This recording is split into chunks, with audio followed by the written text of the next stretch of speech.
be the end of the world, like World War III, or the meteor is about to hit the planet, and I'm like, here's your cupcake.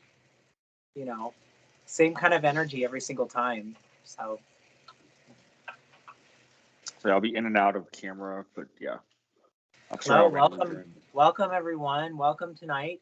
I'm here with this amazing tarot reader, Brandon. Go and check out his YouTube channel. Check out his other social media things below in the description. Please enjoy. Tonight we're going to be chilling. We're going to be looking at all things esoteric, asking big questions, and consulting the gods, communing with the divine. So, welcome. Awesome. So, why don't we start? Brandon, why don't you introduce yourself some more? Hello. So, my name is Brandon, and yes, I am a tarot reader, but I will say that the way that I have been doing my readings lately, I let spirits send me the messages. That's how I like to read. I prefer not to use cards, physical cards, but spirit sends me cards directly to my third eye. So when I do a reading with someone, it'll be almost like a tarot reading, but not quite, because I'm getting a whole surplus of cards that are like, it's like they were scrambled, but it's not using a physical deck. Does that make sense? Yeah, that does. Yeah, absolutely. So, first of all, the first question, I'm thinking we can go back and forth. We can both ask the questions that are in our heart that we're passionate about. I'd like to ask, I really like to know, let's ask the tarot, what does everyone on planet Earth in the last, how about in the last 30 years and the future 30 years, like the 60-year time span, what do all the humans, what do we have in common to why we incarnated in this time period? So, yeah, let's... 30 years ago, you said? 30 years in all the the past, humans from 30 years in the ago. future. What are all the people born within the 60-year time span? Oh. What do we have in common in this era? Okay. I would say, aside from astrology, what we have in common is we're part of this movement in history, this time, this age, this era of, I guess, social media. That's pretty much what it is. Social media is the new era. But if that was not 30 years ago, really, that's more now. It's actually changing quite fast throughout the whole 60 years. It's hard to encompass all of it into one. Wouldn't you say? Absolutely.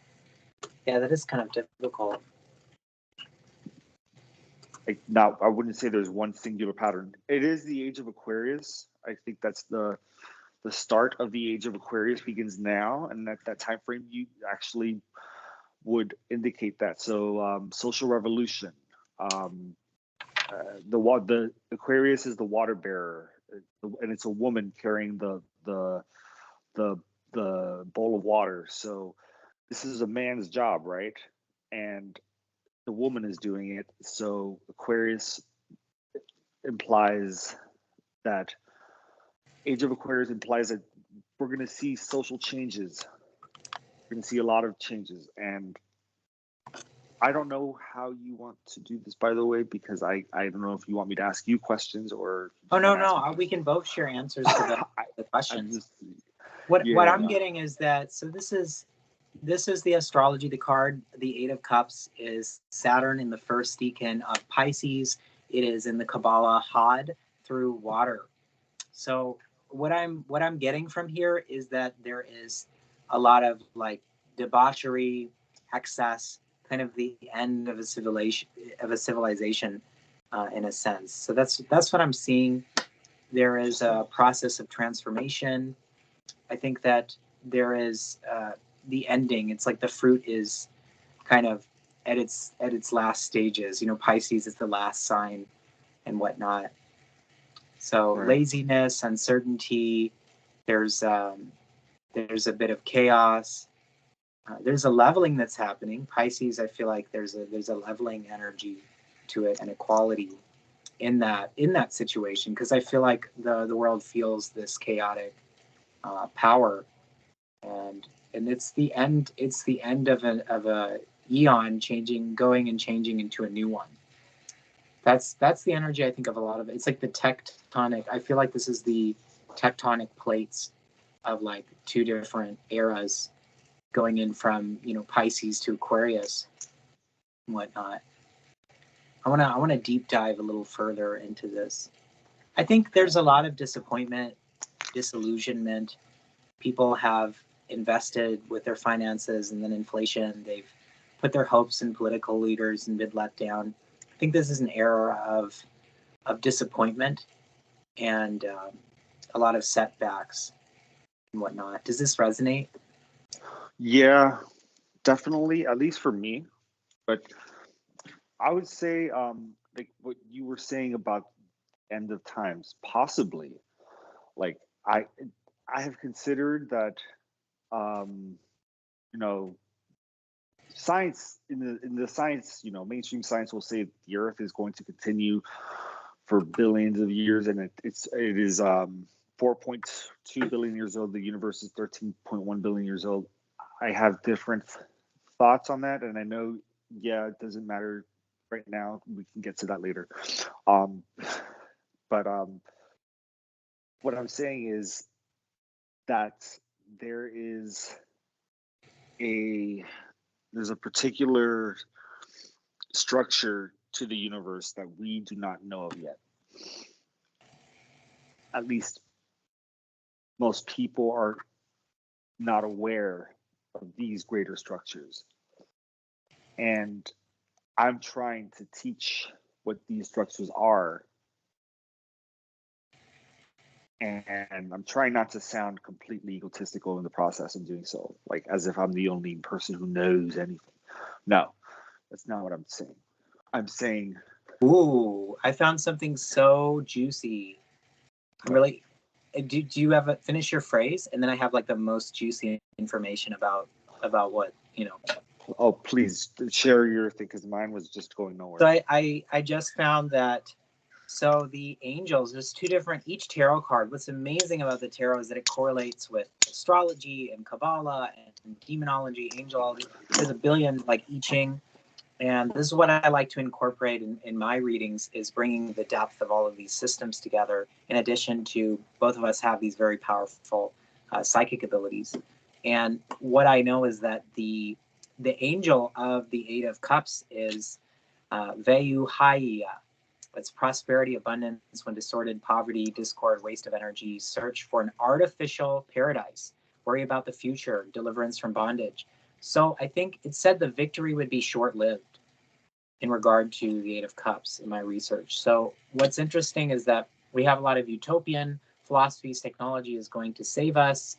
There's going to be a boom in every field. Humanity is going to be set free through technology, or through going to Mars, or all of this energy. And I don't think it's going anywhere. I think that's going to be a short-lived waste of energy to an extent. Yeah. Just my view of it. Number two, the second angel that's associated with the Eight of Cups is Aladiah. That is bravery, justice, protection when negative, fanaticism, war, feeling overworked. I think a lot of people in our societies are feeling very overworked, feeling like slaves, while the rich get richer, the poor get poorer. I think there will be, because there is so much energy on the liberal side, the pendulum will always swing back to the other side, where there will be more fanaticism, more kind of traditionalism in an intense way, maybe even fascism. I think this is a trend that's happening, with these tectonic plates, the new and the old, clashing into one another. Lucifer and Ahriman, like coming to boom. So, and it's mirroring a higher war that's happening. Do you have any thoughts on these kind of energies? I'll admit I'm a little bit blank with response because I'm No, not that's sure. fine. I'll keep going deeper. I was gonna say, well, like I'm partially like midway through what you were saying. I started thinking about when will the Earth end, right? Yeah. Like when will humanity cease, if we will? All And right. I got the number Question. That's a great question 22, for the tarot. 22. I'm gonna put It was that down. 2231, by the way, guys, that I got. That's my prediction. 2231 is when humans are going to stop doing this human stuff. So whatever is happening, it's happening quick. Apparently, we're not going to be on this planet, or we're going to be going somewhere else or something. Or the planet itself is going to shift in such a dramatic way. It's going to shift in such a dramatic way that it's not going to be the Earth anymore or something. It's just, we've got something coming. Let me tell you that. That's all. Yeah. Something big. I really like what it says on. I'm looking at esotericmeanings.com to go deeper with the tarot, and it says that the yellowish light in the background of the card is our clear vista, where we need to see the light and feel the warmth again in our life. And the moment, it seems long way off, the light of Tiferet. So I think we're in a time where we're deep in the tunnel, but the glow and the hue is at the end, because if there wasn't darkness, if we weren't feeling a meaninglessness or a depression, if we weren't feeling the negative feelings, then it would mean that we're not light. It's the very fact that we are light that we feel the darkness encroaching. So that's the great news, that if you're feeling depressed, that proves that you have a hunger for a deeper fulfillment, a more spiritual fulfillment. That would be my argument to people who like to be overly nihilistic or overly negative. Your negative feelings are an evidence that there is positive feelings. There's beautiful feelings that you are destined for. So I want to offer that encouragement from the Eight of Cups to people. Even when you get a negative tarot card or negative reading, there is always redemption. There's always that light at the end of the tunnel for people. Another quote from the Book of Thoth with the Eight of Cups is, "Time and sorrow have descended upon pleasure. This card is not exactly the morning after the night, but very nearly. The difference is that the night before, quote unquote, has not happened. Compare with the last card, it represents the opposite complementary error. One is the Garden of Kundry, other is the Palace of Kingslore." So fascinating. And in the domain of the Grail, this Kundry, the last statement is the saying of the Sevens of Cups. This is the card before this, and it's really important with the tarot. Look at the cards before and after. Is saying that the Seven of Cups is an overindulgence. In pleasure, this card is the opposite. Both are not correct way forward for personal and spiritual growth. For both of these, we get a gross distortion of the energy of pleasure that we had in the Six of Cups. In Wagner's last music drama, Parisfal, we encounter the mysterious creature called Kundry. In the dominion of the Grail, this Kundry appears as a wild woman, an unkempt, shabby, repulsive crone. On the other side of the mountains, however, in the magic garden of the sorcerer Kingslore, she appears as a beautiful maiden. So fascinating. Love this. I think that there's some beautiful text that this brings to me about there's some beautiful texts in scripture that talk about like kind of the idea that God lets us go away from the path and go away into all of these excesses, but to then bring us back. It's like the times of excesses give way to a collapse, but from the ashes of the phoenix, or from the ashes, the phoenix rises. So that is the brilliant news for this era, is that the end is always the beginning, and the beginning is always the end. So you can give thanks that you're born in this very pivotal time where you can stand the test, because the more overindulgence, the more temptation there is, the more power you have, right? If you aren't tempted, you aren't getting stronger. If you're not being influenced by negative forces, then you're not, unless you have weights, you're not really growing. So this is accelerated growth of, I think, why we're here and why we're put in a very indulgent time. I think it's very telling that like pornography is free. Let's ask ourselves, why is it free? Doesn't everything cost money?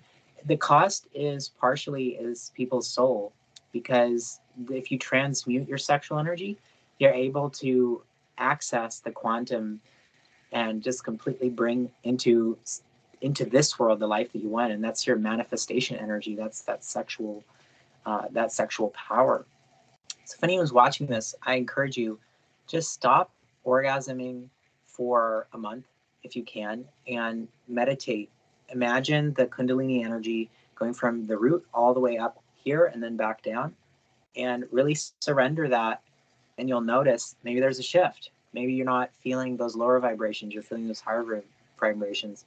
You're able to move out. So it's an encouragement. I'm going to do that. And I encourage all of our listeners to do that as well, because that's how you get good at this stuff. You want to be spiritually powerful, you have to do the work. Meditate, no fap. What else? I give thanks for your temptation, though. I want you to see all of the temptations, all the dark thoughts. Don't be afraid of them. Don't fight them. Allow it to see them what they are. They are servants trying to make you stronger. And there's something called pronoia instead of paranoia, where everything that comes against you, you turn into something for you. That's the power of transmutation. It's like the power of Christ. Everything that was thrown against him, he made for him. So whatever comes against you, you can thank the universe, thank your higher self, thank God when you have enemies, when you have negative forces, because if you survive it, if you manage to survive it, you are then, it's like in the Old Testament, kings would have on the back of their cape, or in different cultures, they would have like all the capes of the defeated kings, or all the heads of the defeated kings, right? Everything that you defeat then becomes your entourage. And this is an idea that carries from the old kingdom in Egypt, that like these parts of yourself will carry with you into the afterlife.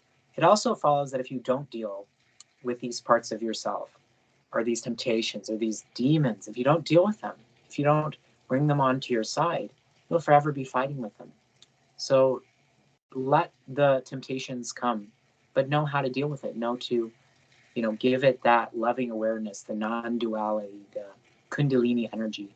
If you need to, take a cold shower, and if you mess up, give yourself grace, give yourself compassion. Do the compassion mantra. It's Om Mani Padme Hum, Om Mani, and ask for that compassion and that grace. Self-compassion is really an amazing power, a gift that you give to yourself that'll bleed into all of the little minute things you treat yourself. Because if you can treat yourself compassionately, you'll treat everyone else compassionately. I agree with that. I'm also seeing the another negative side of the Eight of Cups is depression, emotional problems, suicidal thoughts. I think this is another energy. I mean, there's more and more children that are going through like suicidal ideologies. And I think it's because of the energy of separation that's been taught in the schools and in media, that we're separate. We go into the store and buy these animals, and we disconnect from their suffering. We disconnect from the suffering of the workers in China. We disconnect from, and we turn a blind eye to the suffering of those around us. And I think this is why we're dealing with so much pain. It's because we can't, there's so much separation in the world, and we're being taught that we're so separate. Yeah, that makes sense. And I think, pain, it's at its core something that you can triumph using mind. And like, as I say, mind over matter. But the way to do that is to find a way to disconnect from the senses in some kind of way, to detach yourself from the physical reality, and to accept whatever else is beyond this, because you can't see what's beyond this. You will have to literally, go in blindly to this state, and that's probably why people become scared of meditating, and they don't want to go there, because they don't know what it is. They don't know what it's like. They can't see. But once you like push yourself, if you just take that leap of faith, then you can get all these great gifts in return. So, I mean, what do you think? Or rather, let me ask you this. Try to phrase this correctly. What is the thing that you want to achieve on this planet?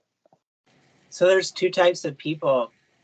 I want to use some insight from Jungian analytical psychology, which I bring into the tarot. I find it extremely effective to combine it with the supernatural. There are two categories of people in this specific lens, which is outcome focused people or process focused people. And this is from like Linda Behrens and C.S. Joseph and these interaction styles. What's really great is that they're people that they care about the outcome of something. They care about the end result, and they're doing everything for that. And then there are the people that are, and by the way, both him and I are ENFPs, Brandon and I, and we are both process-focused people. So we're looking for like a master process. So when someone asks me, what do you want in this life? It's really a process of happiness, a process of fulfillment. The way that I go about ENFPs are process oriented, but we do have part of our brain that is the other oriented as well. Mm-hmm. Socionics, the NEFI process would be result would be the ENFP, right? I don't know socionics. I don't really care about socionics that much. Oh, it's interesting. That socionics has a separate. Yeah, it says we do things randomly, seemingly doing them from the end to the beginning, as opposed from the beginning to the end. But I kind of relate to that. So you don't relate to the result? Well, everyone has both of the sides in their brain. So for me, I want that beautiful process. I want everything I'm doing I want it to serve the earth. I want it to serve, just like in the way that nature, even its ferocity and all of its violence and murder, from a human perspective, it is so perfectly symbiotic. And all of the chaos is everything serves everything, right? And I'd like to live in a system and I think we are living in that system. We just don't see it quite yet. It doesn't feel like it all the time. Sure you're not an ENFJ? Sure. 100%. I have a lot of connection to my INFJ shadow. I have a lot of connection to it. So I want to live in a system that brings that harmony. I'm actually planning to build a spiritual community that lives in nature, harmonizing with nature. If anyone's interested in that or knows somebody connected to that, please contact me. We want to, grow our own food, have our own water, because I really believe there'll be two paths of humanity, one going with technology and one not, one continuing with biological life. Both paths are valid. I'm not here to demonize anyone, but my path is to go the path of continuing the path of evolution in life and spirituality. That would bring me the most joy, to know that everything I'm doing is virtuous, is beautiful, is helping other people. My stepmom told me this wonderful story. She's from South Korea. And this is the last thing I'll share with this phrase. And there was this lady, and she's in hell, and Buddha comes and gives her an olive or an onion leaf or onion stalk, and she holds on to it. And other people start grabbing her heel as she climbs out of hell. And as she was seeing them, try to drag her back in, she kicks them down. And as soon as she kicks them back into hell, that's when Buddha, it snaps. The onion stalk snaps, and she falls back into hell. I really think that this is a beautiful image of where we are. I think there's so much to be thankful. I think this place is not the fullness of hell. It can be inside of you, but really bringing people, having compassion on those around you. The Luciferic impulse would be to abandon material, but the Christ influence, the balancing force, is to, the Buddha force is to take the lower and elevate it. Take those around you and bring unification, bring healing, alleviate suffering on those around you. So I really encourage you to not bypass with spirituality. Don't bypass your problems, bypass your shadows. They will follow you wherever you go. Even if you transcend the physical, they will follow you in the astral. So deal with them here, deal with them now. Face your problems, pay your bills, do what you need to do, and all will be well, right? And even if it's not, it's for your good. So. Okay, sorry for the background noise. Yes, I hear what you're saying. Also, the stone of the Eight of Cups, if everyone's interested, is carnelian, a stone of protection, envy, fear, and fear. It increases physical energy, personal power, creativity, compassion, stabilizes the energy in the home, protects the environment from negative energy. Its chakra is the sacral. So go do some sacral healing, everyone. If this card resonated with you, you know. And I also want to give, I'm not sponsored or anything, but I love Fabio Lastrani's decks. If you want to go and support his work, because I'm just so blessed by this deck, the Fabio Lastrani. Any of his decks are like super rich in their esoteric depth and really amazing. So let's think of the next question. What would you like to ask? I'll get my other decks too.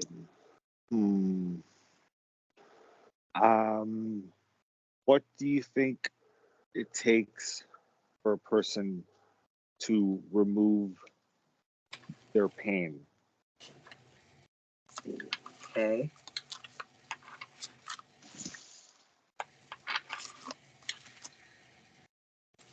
Thank Michael for protecting this reading.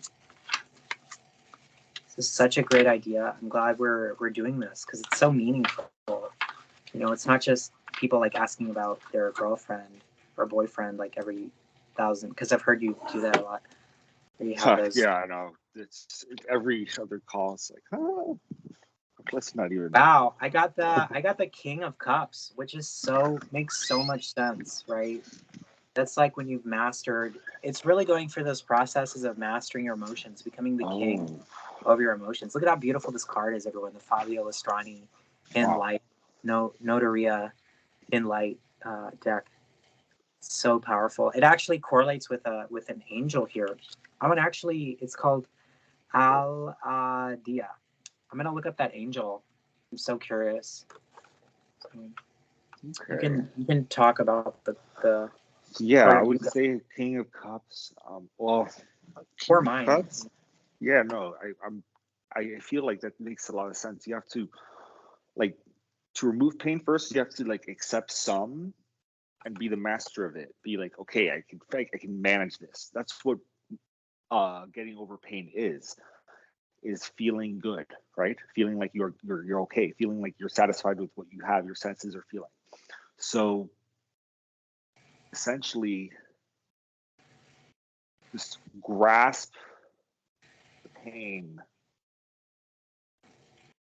and push it out. You know, that sounds ridiculous, but it's almost like you have to literally sometimes just shake it off. Like it's in your body, like just move your body around, like they just if your hand is sore, like just wiggle it back and forth. Like that's I really feel like there's something about that, like the movement is what stops the stagnation. Stagnation is causing the pain. Okay, so anyway, so the angel that is associated with this card is Aladiah. It belongs to the choir of cherubim, and this is according to symbolicon.com. The choir of cherubim, it is associated with those born from May 6th to 10th. Element is earth. Through invocation, it is possible to obtain celebrity, success, luck, and all kinds of business. The second angel of the cherubim choir deals with the emeritizing and reflecting on the energies of Uranus and Saturn, making them descend into the material realities. It represents the forgiveness of karma, not in a general sense like Haziel, but limited to the current incarnation. People can free themselves from their past and any difficulty or painful constraint and start over. It heals people's bodies, which turns into emerald regeneration, and with it the cancellation of all past faults, errors. Heals people's bodies, turns into emerald regeneration, and with it the cancellation of all past faults and errors. Aladiah is tasked with promoting love and wisdom, knowing they emanate from the energies administered by the archangel Raziel under the influence of Aladiah. Love takes on material form. This person feels urged to firmly build up wisdom emanating from above. This means that all his material activities will bear the mark of a higher divine love. Its essence is divine grace, kindness, sympathy, mutual help, compassion, dignity, respect. It cancels self-harm, sadism, masochism, lack of love, self-esteem. Isn't that so fitting with how to stop pain? Maybe to stop loving your own destruction, stop feeding your own destruction, in that it's so enticing sometimes to habitually self-sulk and indulge. And the etymology of this angel is messenger or minister, stemming from the Hebrew word malach.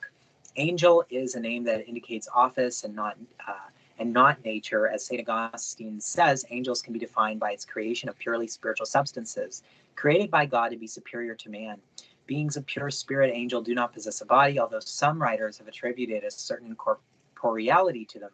They are intermediary between heaven and earth, between God and man.